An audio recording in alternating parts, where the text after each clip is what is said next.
The creepiest computer repair experience of my life, a nightmarish infestation. It started like any other day at the shop. The hum of various machines working in the background, the faint click-clacking of keyboards, and the smell of coffee lingering in the air created a familiar environment. I owned a small but successful computer repair store in a quiet neighborhood, and while I loved what I did, it was rarely thrilling. Most of my days were filled with mundane tasks, fixing slow desktops, replacing broken laptop screens, and running virus scans. But this day was different. It was a Saturday morning when he walked in, a middle-aged man with a bulky desktop tower held awkwardly in his arms. He looked a bit disheveled, with a rumpled shirt and a blank expression. I glanced up from my workbench, where I was finishing up a simple hard drive replacement, and waved him over. "Hey there," I greeted cheerfully. "What can I help you with today?" The man shuffled up to the counter and set the desktop down with a grunt. "Things been acting up," he said. His tone was flat, almost bored. "Crashes all the time. I think it needs a new power supply." I nodded, wiping my hands on a rag. "No problem. I'll take a look." Usually, power supply issues were straightforward. I figured I'd just open it up, check the wiring, and swap in a new unit. Simple. But as soon as I reached for the computer, I noticed something odd, the faintest hint of a rustling sound, like paper crinkling. I blinked, leaning in closer, but the sound disappeared. Did you hear that?" I asked, looking at the customer. He shrugged nonchalantly. "No, probably just loose wires or something. Something fell off." But I brushed it off, chalking it up to my imagination. "All right, let's have a look," I said.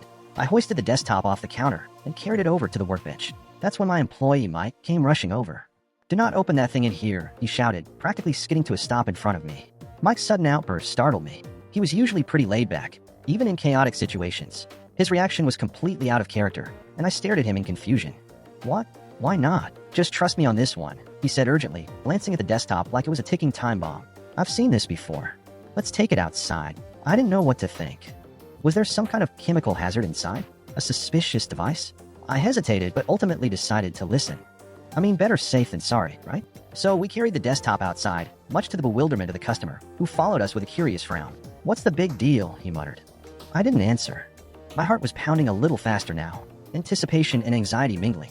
Mike grabbed a screwdriver and started loosening the side panel screws, moving cautiously as if expecting something to leap out at him.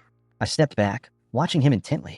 With a quick flick of his wrist, Mike cracked the side panel open just an inch. Immediately, a handful of small, dark shapes scuttled out. My eyes widened and my stomach flipped. Roaches, dozens of them, spilling out of the tiny gap and scattering in every direction.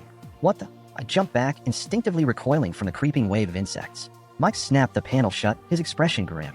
"Told you," he said quietly. "I've seen this before. This machine is infested." I stared at him, dumbfounded. Infested? With roaches?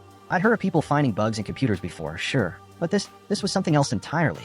The customer, on the other hand, looked completely unfazed. In fact, he seemed almost annoyed by our reaction. "I thought we got rid of those," he said with a casual shrug. "We bombed the house last week." My jaw dropped. "You bombed your house, and you still brought this here?" "Yeah, it's fine now," he insisted.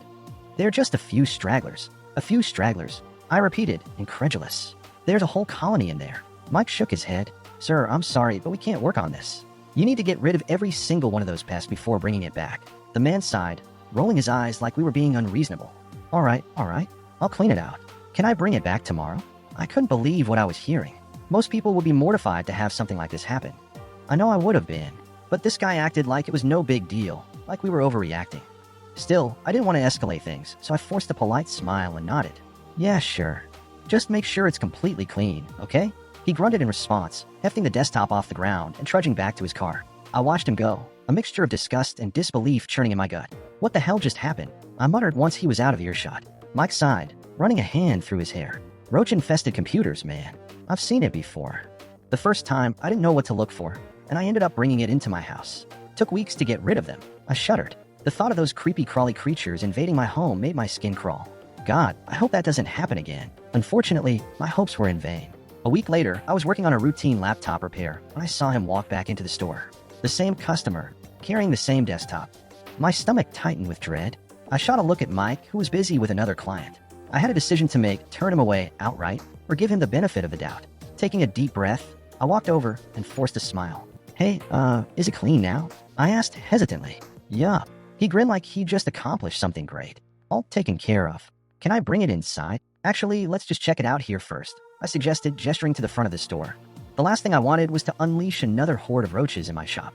He frowned but complied, setting the desktop down on the pavement. I braced myself as I unscrewed the side panel and slowly pried it open. To my immense relief, no roaches poured out this time. But that didn't mean it was safe. I leaned in closer, scanning every nook and cranny. I could see a few dead bodies wedged between components, a couple of stray legs sticking out from the crevices. I cringed but forced myself to keep looking. "Seems better," I said slowly. "But I'm not taking any chances." The man looked irritated. "Come on, I cleaned it. Look, if you want me to work on this, I'm gonna have to take some extra precautions," I said firmly. "Just give me a few minutes." I grabbed a can of compressed air, some heavy-duty gloves, and a mask. Then, as quickly and efficiently as I could, I swapped out the power supply. I didn't even bother testing it. I just wanted it out of my life. Every second I spent near that desktop felt like an eternity. Finally, I closed it up, handed it back to the customer, and practically shoved him out the door. "All set," I said with a forced grin. "Have a nice day." He gave me a weird look but didn't argue. As soon as he was gone, I turned to Mike, who had been watching the whole ordeal with wide eyes. "Did you?" "I'm fine," I interrupted, ripping off my gloves and mask. "But I swear, if I see a single roach in my house, I'm burning everything." That night, I couldn't stop thinking about it. Every itch, every tickle made me jump. I felt like I could still see those legs scuttling across the floor, hear the rustling of their tiny bodies. I cleaned everything, my clothes, my tools, even the counters. I used the strongest cleaning agents I had, not caring about the fumes or the burns. I scrubbed until my hands were raw, and even then, I didn't feel clean. But the worst part, I knew I couldn't let it go. What if there were still some left? What if they'd laid eggs somewhere? The thought haunted me, keeping me awake long into the night. And that's when I realized this wasn't just a repair job gone wrong. This was a horror story, and I'd become the unwitting protagonist.